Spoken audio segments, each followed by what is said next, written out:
અણધારી આફતને જગતના તાતના હાલ બેહાલ કરી દીધા। ઉનાળુ પાક નિષ્ફળ જવાની ભીતિ છે। સુરેન્દ્રનગરમાં કુદરત જાણે ખેડૂતોથી રૂઠી હોય તેમ ફરી એકવાર માવઠાનો માર પડ્યો। જિલ્લામાં અંદાજે 33,000 હેક્ટર જમીનમાં ખેડૂતોએ હોંશે હોંશે ઉનાળુ પાકનું વાવેતર કર્યું, પરંતુ અચાનક આવેલા વાવાઝોડા અને તેજ પવન સાથેના વરસાદે ખેડૂતોની આશા પર પાણી ફેરવી દીધું। વરિયાળી, અજમો અને ઈસબગુલ જેવા મોંઘા પાકોનો સોથ વળી ગયો। ખેડૂતોએ વીઘા દીઠ 5 થી 10,000 રૂપિયાનો ખર્ચ કરી વાવેતર કર્યું, પરંતુ કુદરતી આફતે તૈયાર પાકને જમીનદોસ્ત કરી દીધો। ગ્રામ્ય પંથકમાં તારાજીના દ્રશ્યો જોવા મળ્યા। તેજ પવનના કારણે પાક ખરી પડ્યો છે, જેનાથી સીધો 50% જેટલો ઘટાડો થવાની શક્યતા।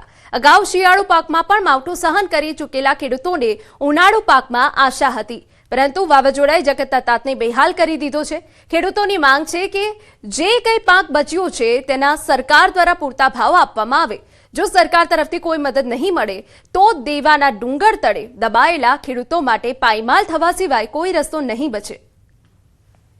નું વાવેતર કરેલ છે વરિયાળીમાં, તેમાં વાવાઝોડાના હિસાબે નુકસાન ઘણું થયેલું છે। અમારે જે ઉત્પાદન આવવાનું હતું 1 હેક્ટરે 100 મણ વરિયાળી થાય છે, 2 હેક્ટરે 200 મણ થાય છે, એની જગ્યાએ અત્યારે અમારે 50%નો ઘટાડો આવ્યો છે। એટલે અમારી માંગણી એવી છે સરકારને કે અગાઉના સમયમાં ચણા પણ નુકસાન થયેલા હતા અને અત્યારે વરિયાળીમાં પણ નુકસાન છે, તો અમે સરકારને એટલી માંગણી કરીએ છીએ કે અમને ખેડૂતને ભાવ પૂરતા મળે। વાવાઝોડાના કારણે વરિયાળી બધી નમી ગઈ અને પાકનો જે ઉત્પાદન થવાનું હતું એ પાક કાચો વળી ગયો, એટલે એના કારણે અમારે 50%ની ઘટ પડશે। 20 વીઘાની વરિયાળી હોય તો 20 વીઘામાં 200 મણ વરિયાળી થાય, એની જગ્યાએ 100 મણ 50%નો ઘટ પડી જાય છે। જે કંઈ પાક અમારો બચ્યો એમાં સારા ભાવ મળે ખેડૂતોને, 2500-3000 રૂપિયા મણના ભાવ મળે તો ખેડૂત બેઠો થઈ શકે। નકર ખેડૂતો ખરીફ સિઝનમાં તો પાયમાલ થયો, પણ આ રવિ સિઝનમાં પણ પાયમાલ થયો। સુરેન્દ્રનગર જિલ્લાના ખેડૂતોથી જાણે ફરી એકવાર કુદરત રૂઠી હોય તેવી સ્થિતિ સર્જાઈ છે।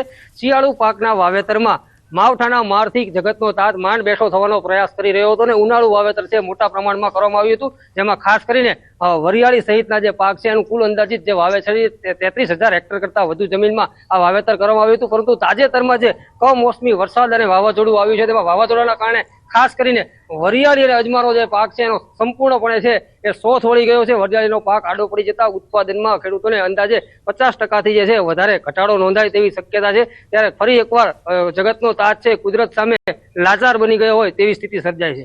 અક્ષય જોશી, ન્યૂઝ 18 ગુજરાતી, સુરેન્દ્રનગર।